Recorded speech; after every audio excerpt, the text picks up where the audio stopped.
اللہم صلی اللہ سیدنا محمد وعلی آل سیدنا محمد وبارک وسلم۔ درس حدیث میں آج آپ کے سامنے شیطان سے متعلق کچھ حضور صلی اللہ علیہ وسلم کی حدیث پیش کروں گا، کیونکہ آج شیطان سے متعلق آیتیں آئیں۔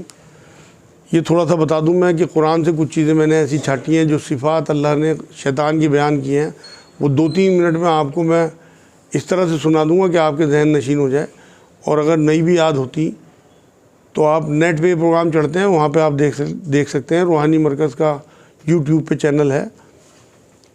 تو یہ چیزیں اس لیے آپ کے ذہن میں رہنی چاہیے کہ تاکہ ہم ان صفات کو جو ہمارے اگر اندر ہیں شیطان والی، انہیں نکال دیں اپنی زندگیوں سے اور توبہ کریں، پلٹیں اللہ کی طرف۔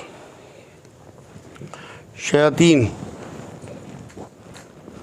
حضرت انس رضی اللہ تعالیٰ عنہ سے روایت ہے کہ رسول اللہ صلی اللہ علیہ وسلم نے ارشاد فرمایا، بلا شبہ شیطان انسان کی رگ پے میں سراحت کیے رہتا ہے۔ صحیح بخاری حدیث پاک ہے۔ شیطان کو سورہ طٰہٰ ہے قرآن میں 20 نمبر سورت، اس میں 116 نمبر آیت میں ابلیس کہا، جگہ جگہ تو شیطان ہی کہا، لیکن یہاں اسے نام دیا اللہ نے ابلیس۔ ابلیس کہتے ہیں مایوس ہو جانے والے کو، کیونکہ اللہ کی رحمت سے مایوس ہو گیا تھا، اسے سجدے کا حکم دیا اللہ نے اور اس نے سجدہ نہیں کیا۔ حضرت عثمان بن ابی العاص رضی اللہ تعالیٰ عنہ سے روایت ہے کہ میں نے رسول اللہ صلی اللہ علیہ وسلم سے عرض کیا کہ شیطان میری نماز میں حائل ہو جاتا ہے، اور جب میں قرات کرتا ہوں تو مجھے شبہ میں ڈال دیتا ہے۔ آپ صلی اللہ علیہ وسلم نے فرمایا کہ یہ وہ شیطان ہے جسے خنزب کہا جاتا ہے، جب تو اپنے دل میں اس کے وسوسے کو محسوس کرے تو اللہ سے پناہ طلب کر اور 3 بار بائیں طرف تھتکار دے۔ اللہ سے پناہ طلب کرنے کا جو قرآن نے آپ کو جملہ دیا ہے وہ اعوذ باللہ من الشیطان الرجیم ہے۔ قرآن پڑھنے سے پہلے بھی حکم یہ ہے کہ جب بھی آپ قرآن کھولیں اعوذ باللہ من الشیطان الرجیم سے شروعات کریں۔ قرآن نے شیطان کو دشمن کہا، اسے دشمن ہی سمجھے۔ سورہ بقرہ 168 نمبر آیت ہے، سورہ طٰہٰ 117 نمبر آیت ہے، ان سب میں اللہ نے قرآن میں شیطان کو یہ کہا کہ تمہارا دشمن ہے۔ یہ صحیح مسلم کی حدیث پاک تھی۔ حضرت جابر رضی اللہ تعالیٰ عنہ سے روایت ہے کہ رسول اللہ صلی اللہ علیہ وسلم نے فرمایا کہ بے شک شیطان کا تخت دریا پر ہے، اور وہ اپنے لشکر کو دنیا میں فساد کرنے کے لیے بھیجتا ہے جو آدمیوں کو گمراہ کرتا ہے، اور شیطان کے نزدیک مرتبے میں بہت بڑا وہ ہوتا ہے جو بڑا فساد ڈالنے والا ہو۔ ان میں سے کوئی آ کر کہتا ہے کہ میں نے فلاں فلاں کام کیے، تو شیطان کہتا ہے کہ تو نے کچھ نہیں کیا، اور جب کوئی آ کر بتلاتا ہے کہ میں نے فلاں شخص کو نہ چھوڑا جب تک کہ اس نے اس کے اور اس کی بیوی کے درمیان جدائی نہ کرا دی، تو شیطان اسے اپنے نزدیک کر لیتا ہے اور کہتا ہے ہاں تو نے بڑا کام کیا۔ صحیح مسلم کی حدیث پاک ہے۔ بڑی اہم حدیث ہے جو ہمارا معاشرہ ہے، اس ٹائم میرے پاس آنے والے لوگوں میں 90% جوڑے آپس میں لڑتے ہیں، بحث مباحثہ، عورتوں کی پٹائی، طلاقیں، عورتوں کو گھر بٹھا دینا، انہیں نہ لانا، معصوم ہوتے ہوئے بھی ان پہ ظلم کرنا، یہ سب شیطانی کام ہے۔ اس حدیث کی روح سے شیطان کے چیلے وسوسے ڈالتے ہیں اور جدائی کراتے ہیں، اور ہم ان کے وسوسوں میں آ جاتے ہیں۔ یہ بتا دوں میں آپ کو کہ میاں بیوی کی لڑائی یا طلاق یا جو بھی جھگڑے ہونا اس طرح کے، ان سے اللہ کا عرش ہلتا ہے، اللہ ناراض ہوتا ہے۔ میاں بیوی کی محبت سے اللہ راضی ہوتا ہے، کیونکہ اس کائنات کی شروعات اس نے اسی مقدس رشتے سے کی، ماں کے رشتے سے نہیں کی، میاں بیوی کے رشتے سے۔ قرآن میں سورہ روم کی 30 نمبر آیت میں کہا کہ میں نے ان میں اخوت اور محبت رکھ دی۔ تو اپنی بیوی جنہیں آپ نے اللہ کے نام پہ حلال کیا، ان کی بہت محبت کرا کرو، بہت احسان مانا کرو۔ آپ کبھی 5 منٹ 2 منٹ 3 منٹ بستر پہ لیٹ کے سوچنا کہ اگر یہ آپ کی بیوی نہ ہوں تو آپ کہاں کہاں منہ مارتے پھرو۔ آپ کو حرام سے بچاتی ہیں، آپ کو اولاد دیتی ہیں، بازی تو مر جا تکلیف میں۔ آپ نے بہت سنا ہوگا عورتیں بچہ دیتے ہیں مر گئی، اتنی تکلیف ہوتی ہے۔ یہ لکھا ہوا ہے اگر یہ تکلیف یاد ہو عورت کو تو دوسرا بچہ نہ جنے، کیونکہ بھول لگا دی اللہ نے ساتھ میں، تو وہ بھول جاتی ہے۔ آپ کو باپ بنایا، آپ کا گھر بسایا، آپ کو حرام سے بچایا، آپ کام پہ چلے گئے، آپ کے رشتہ دار مہمان اس نے سنبھالے، بہت احسان ماننا کرو۔ جب آپ یہ اس طرح سے سوچو گے تو آپ کو واقعی لگے گا کہ اس نے میری زندگی بنا دی۔ جب آپ صبح ہو جاتے ہو، سلوٹ والا بستر، گندے برتن آپ کا گھر گندا، سب جھاڑو دلی، بستر صاف ہوا، آپ کے قرینے سے لگے ہوئے لحاف، آپ کے کپڑے نکلے ہوئے رات کے، صبح کے کپڑے نکلے ہوئے، ساری چیزیں وہ ہیں جو ہماری بیویاں کرتی ہیں اور ہم ان پہ ظلم کرتے ہیں، جبکہ نبی اکرم صلی اللہ علیہ وسلم آخری وقت میں یہ سمجھا کے گئے کہ عورتیں کمزور ہیں، ان کا خیال رکھنا، میں تمہارے حوالے کر کے جا رہا ہوں۔ آخری خطبے میں بھی یہی فرمایا۔ تو اس لیے بہت آج سے جو بھی کمیاں ہمارے اندر ہو اپنی عورتوں سے متعلق، اسے دور کرنے کی کوشش کریں، انشاءاللہ تعالیٰ اللہ آپ کا ساتھ دے گا۔ 2 نفل پڑھ کے اللہ سے دعا کر کے شروع کریں، جا کے اسے گلے لگا کے محبت کے ساتھ اللہ سے توبہ کریں، اس سے ہی معافی مانگیں، اسے بھی احساس ہو کہ آپ کہیں سے ہو کے آئے آج، دیکھو کر کے انشاءاللہ اللہ آپ کی مدد کرے گا، اس میں کوئی شرم نہیں۔ نبی نے فرمایا رشتے بحال کرنے کے لیے اگر کسی کو بے عزتی محسوس ہو تو وہ اپنی عزتیں میرے سے آخرت میں لے لینا۔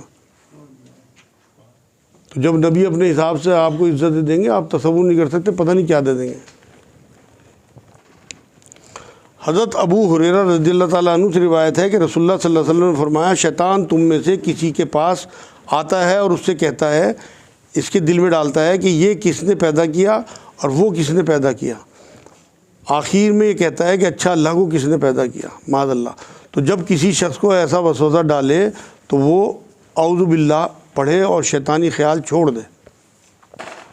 صحیح بخاری کی حدیث پاک ہے، سورہ حجر کی 34-35 نمبر آیت میں اسے مردود کہا اللہ نے، اسی لیے کہ اس طرح کے وسوسے ڈالتا ہے۔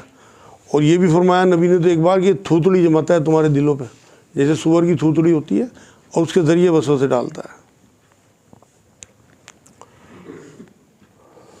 سورہ ہجر کی 39 سے 43 نمبر آیت میں بندوں کو بہکانے کا چیلنج کیا، صرف مخلص بندے بچیں گے، آگے آئیں گی آیتیں وہ 39 آیت میں اس نے اللہ نے اللہ پہ الزام لگایا، اس نے اب جو آیت آئی تھی اس میں بھی اور آگے بھی سورہ ہجر کی 39 نمبر آیت میں کہ تو نے مجھے گمراہ کیا۔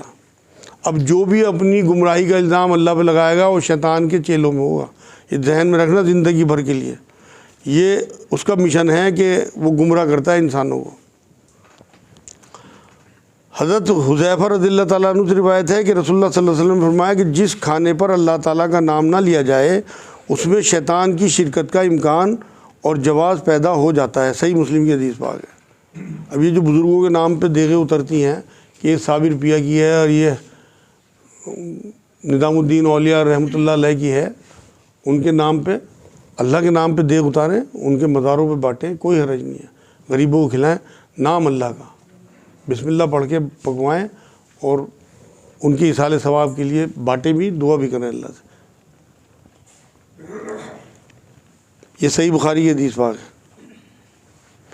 اے لوگو، اب شیطان اس بات سے مایوس ہو چکا ہے کہ اس کی سرزمین پر اس کی پرستش کی جائے، لیکن عبادات کے سوا دوسرے معاملات میں اپنے پست افعال کے ذریعے اس کی فرما برداری کی گئی تو وہ اس پر بھی راضی رہے گا، پس تم اپنے دین کو اس کے شر سے بچا کر رکھنا۔ صحیح بخاری کی حدیث پاک ہے۔ خطبہ حجۃ الوداع میں بھی نبی اکرم صلی اللہ علیہ وسلم نے یہ بات کہی، مطلب بدعت اور کفر وغیرہ ان میں اگر مبتلا ہو گیا، مان لو شرک نہیں بھی کیا، تو آپ نے بدعت کے بارے میں نبی کی حدیث بہت مشہور حدیث ہے کہ ہر بدعت گمراہی ہے اور گمراہی جو ہے وہ آگ کی طرف لے جانے والی ہے، اور اس کا مشن ہی یہی ہے کہ انسان کو کسی طرح آگ تک پہنچا دے۔ وہ ایک اور حدیث سن لیں، اس کے بعد وہ میں تھوڑا سا حصہ آپ کو بیان کر دوں گا۔ حضرت جابر رضی اللہ تعالیٰ عنہ سے روایت ہے کہ میں نے رسول اللہ صلی اللہ علیہ وسلم سے سنا کہ جب شیطان اذان کی آواز سنتا ہے تو بھاگتا ہے۔ صحیح مسلم کی حدیث پاک ہے، مطلب تکبیر کے وقت بھی اذان کے وقت بھی شیطان بھاگ جاتا ہے، بعد میں آ جاتا ہے۔ اسی لیے ہمیں جہاں شک ہوتا ہے کہ اس گھر میں جنات ہو سکتے ہیں، ہم اذان لکھتے ہیں لوگوں کو اذان دینے کے لیے، کیونکہ اذان کی آواز سے جو ہے وہ شیطان بھاگ جاتا ہے۔ آپ بھی کبھی کبھی اپنے گھر میں اذان ضرور دیا کریں، کیونکہ آج کل شرری ماحول ہے کہ لوگ جادو بھی کراتے ہیں، جنات کا بھی آپ کی طرف آنا جانا ہو سکتا ہے۔ ویسے تو ہماری زندگیوں میں ان کا دخل نہیں ہے، لیکن پھر بھی کچھ ایسے بدماش ہوتے ہیں شرری قسم کے، جیسے انسانوں میں ہوں اسی طرح سے ان میں بھی ہوتے ہیں۔ تو آپ اگر اذان دیں گے تو انشاءاللہ تعالیٰ محفوظ رہیں گے ان چیزوں سے۔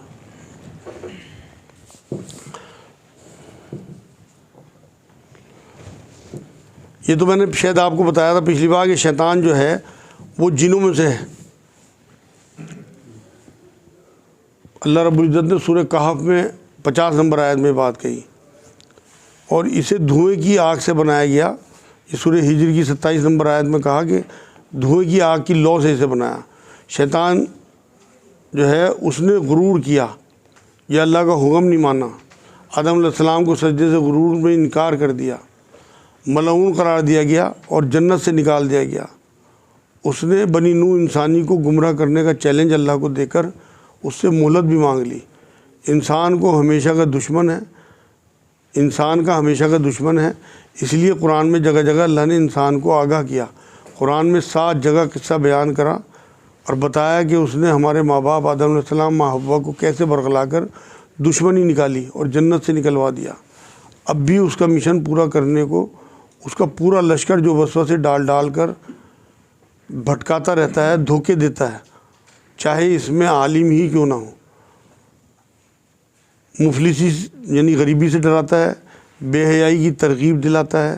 اس لیے شیطان کی پیروی کی ممانعت ہے قرآن نے.